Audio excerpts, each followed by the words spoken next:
She was like, Lucifer, baby dinosaurs. 26 years, yeah. I've been doing comedy entertainment for PNG, but that's like local now. But I know you've got a lot of welcome already. I would just like to welcome you once again. Shame on you. Okay. Hi, how are you? I'm fine, thank you, bye. Alright, as most of you would know, Papua New Guinea, I don't know why, our father up in there, who believes in Christianity, sorry, I didn't mean to ask the question, but I'm just saying. Okay, thank you.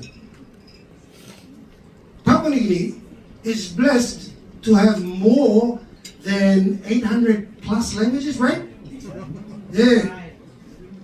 Hey, some of them I didn't even know they existed. But with that, there's a little problem with that. I mean, to me. What happens when someone from this place goes and marries someone from that place, and then goes and marries someone from that place, and it goes on and on. And then you come down 6 times. Where does the child call themselves from? I'm from here, mix there, plus there, mix there, mix there, mix there, plus there. Some people say, the right word would be what? Mixed race? Huh? Some others would say, that's a disgrace to our family. I would say that's a mixed race. So with that said, we've got 800 plus languages. And for some of you, I think you would know where, let me just put it this way. Vernacular, that word vernacular, or should I say what, dialect, identifies where you come from, right? All right. With that, PNG, we've got 800 plus. You have to understand, like, from the sound of their voice, from the sound of the dialect. Then you can say, oh, Emblo Papua, Emblo Hagen, Emblo Tari, Emblo Tolai. You know what I mean? Anyways, with that said, thank you very much that God has a sense of humor, that you and I can understand comedy and laugh. Because if he didn't, you would say something funny and I would be like, baby pen. Ayo. It's so funny. But with a straight face. Know what I mean? But thank you. Thank you that Big Man has a sense of humor.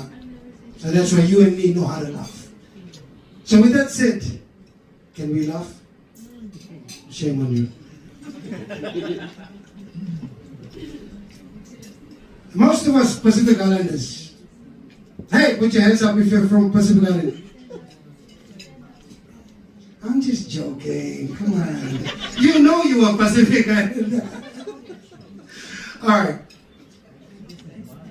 We all have that particular auntie or, someone in that family who has the loudest cry. Do we? Come on, stop denying. Put your hands up.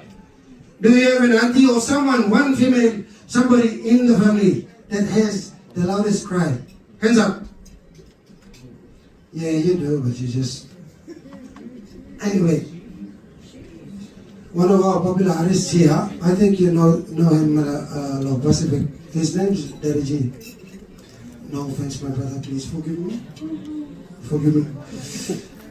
One of his aunties, in his dialect, they would say, Nego, Mama, went to a house cry. And the house cry why we say house cry is a place of mourning. I think you have a fair idea of what house cry. So the auntie had to go through 2-3 fences before going to the actual house cry. She was walking through and she didn't realize that her brother, the guy where the house cry was, got a new dog. So while she was walking, you know how our mothers, our aunties or mothers, how they start to cry, yeah? They started nicely, softly, and it starts building up. And by the time they come to the house cry, that's the time when they start showing their full on, you know what I mean? She was building up at the first house, and like I said, 3 houses away. She built up from the first house, carrying her below on the head. She passed the first house. When she came to the second house, volume started going up.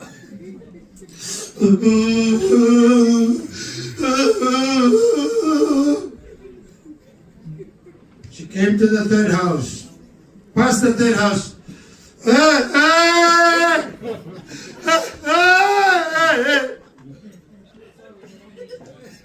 She was about to come to the house cry. All of a sudden, her little brother's dog ran out. In the middle of... This is her. Hey! Dog outside! Whose dog? Dog outside! And some of the boys who were sitting down having a couple, I don't know, they laughed and they were like, Auntie, your brother's new dog? She turned around, black man. Yeah. You know what I mean by black man? I'll just say, shit man. You met him. You did it and your dog tried to bite me. Next time, put your hand. And then as soon as she passed the third house, she continued on.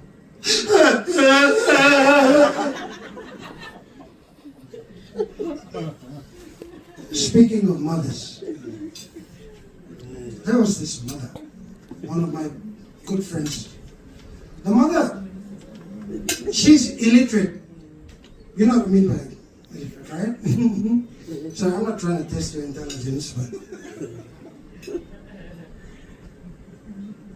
you couldn't beat her with an argument. But the problem is, you have to go back down to the local level. And this auntie, the way she would argue with you would cover you like a bedsheet. Like when you want to go to sleep, and you're like, I don't want to hear anybody else, and you cover yourself. That's the way she'd argue with you. Anyway, there was this one time, they were sitting down, and this women's fellowship. They were fellowshipping, and like I mentioned earlier on, please, I see nowadays we have too many negative comments about, hey, I'm studying law too. No. God has a sense of humor. That's why you and me know how to laugh. Anyway, with that, yeah. Auntie was sitting down and they were rehearsing to perform. And they were rehearsing this song, Crucified, lay behind the stone. That's the song they were rehearsing. And Auntie, like I said, she's illiterate.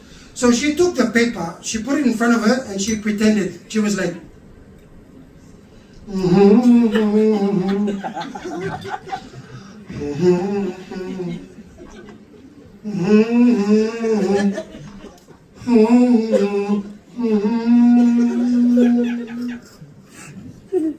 That was the rehearsal part. And then they repeated like, I think 3 times. She turned around. Back in the days, there was a CD and cassette.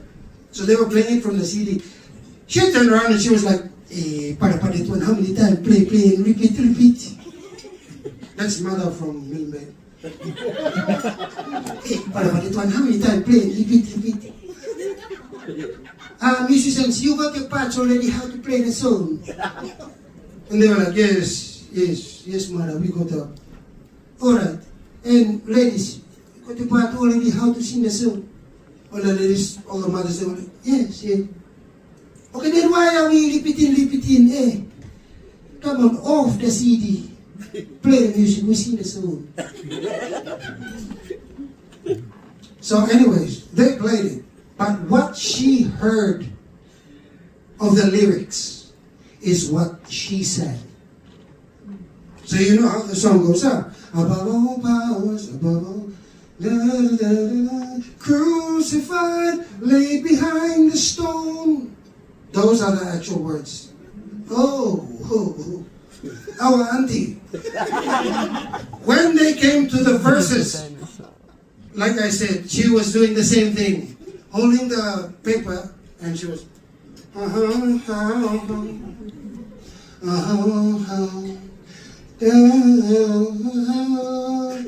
it came to the chorus, her voice beat the speakers. She screamed from the top of her head. She was like, Lucifer, baby dinosaurs. Crucified, laid behind the stone. Lucifer, baby dinosaurs.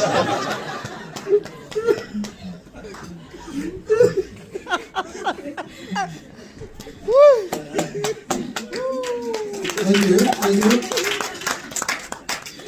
I'll just mix some stuff in social life up because I believe this is based about our everyday living and stuff like that. Am I correct? And you know, people with skills, you get forgotten for some reason, but this is like a backdrop, safety net. Thank you. Thank you for this program. Thank you. All right, with that, yeah. You know, there's a major concern about drugs, right? And the people that use it. And the people that are secondhand to it. No, what I mean is like, you don't mean to use it, but just because you're there and the smell gets you, you're secondhand to it. Because you start acting like them. That's called a what? SE, side effect.